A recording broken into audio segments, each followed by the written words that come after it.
జై శ్రీమన్నారాయణ. భగవద్బంధువులారా, ఈరోజు మంచి విషయం. అవసాన దశలో తులసి తీర్థము ఎందుకు పోస్తారు తెలుసుకుందాము. తులసి మహోన్నతమైన పవిత్రతతో పాటు అనేక వందల అనారోగ్యాలను మటుమాయం చేస్తుంది. తులసికి దోషం లేదు. తులసిని అమావాస్య, అష్టమి, ద్వాదశి, మంగళ, శుక్రవారములందు కోయరాదు. తులసిని తలపై ధరించరాదు. విష్ణుపాదాల చెంత ఉండాల్సిన ఈ తులసిలో ఎంతో శక్తి ఉంది.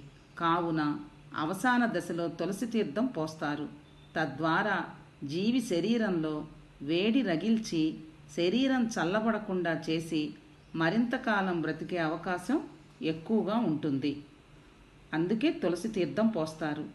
ఇంకో విషయం ఏంటంటే, మన పెద్దవాళ్ళు ఈ తులసి తీర్థం అవసాన దశలో పోస్తే జీవుడు ఉత్తమ గతులు పొందుతారని మన పెద్దవాళ్ళ నమ్మకం. జై శ్రీమన్నారాయణ. వీడియోస్ నచ్చితే సబ్స్క్రైబ్ చేసుకొని సపోర్ట్ చేయండి.